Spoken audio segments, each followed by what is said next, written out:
Hagaseo, or good afternoon in Korean, North Korea's native language. North Korea is one of the only countries still that practices communism in the world today. North Korea has an interesting history from the separation of North and South Korea by the development of the 38th parallel, and also how they treat North Korean people. And one way I can show you this is by a law that was passed called Three Generations of Punishment. So right now I'm going to tell you about the history of North Korea and everything. And I got this history from the Democratic People's Republic of North Korea's website. And basically World War II happened, and the U.S. and the Soviet Union kind of influenced countries. Soviet Union for communism, United States for democracy, while the northern half was influenced by communism and the southern by democracy. Years went on after World War II, and the northern half wanted communism, so there was a civil war that broke out. Well, USA didn't want communism to spread any more than it already has, so they wanted to leap to South Korea's side. Well, Congress wouldn't allow us to declare war on South Korea, but we gave military aid to them. 4 years went on, and there's no gains in the war. So basically, they called a ceasefire. And the ceasefire in military is just a timeout. And the ceasefire is still going on today. I got that information about the Korean War from North Korea through the Looking Glass. It's a book.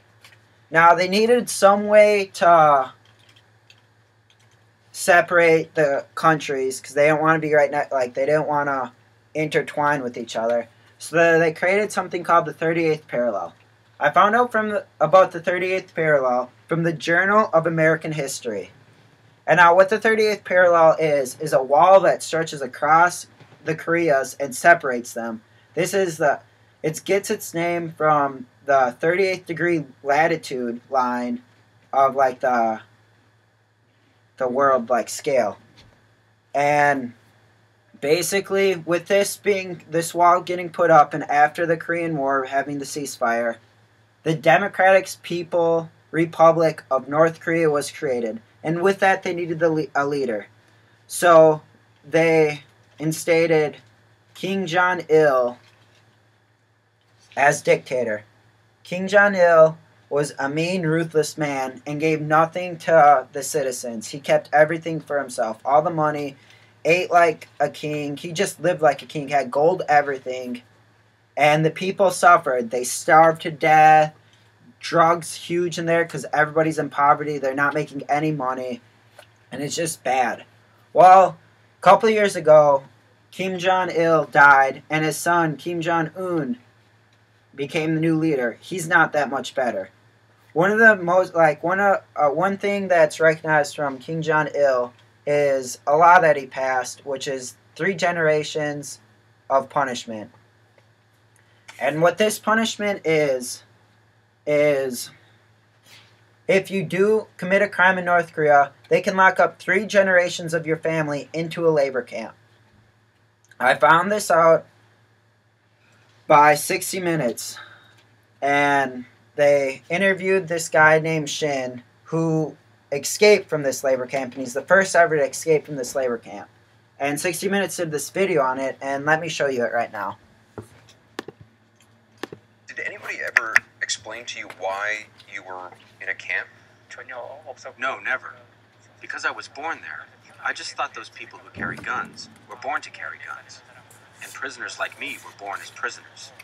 Did you know America existed? Not at all.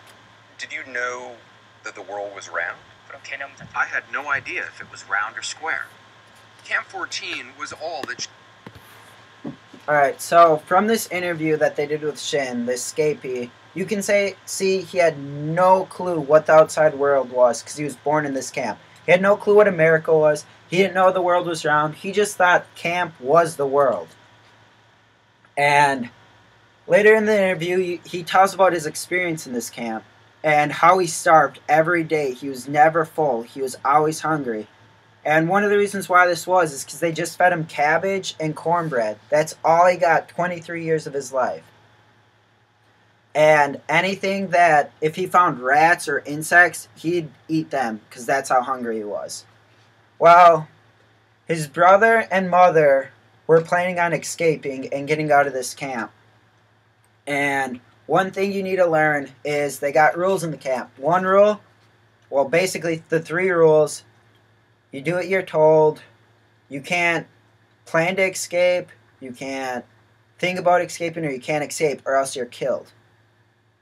So Shin, like a loyal camp person, told on them, and later they got executed right in front of Shin, his brother and mother, and he felt nothing because he has no emotions in this camp. He even says so in the interview.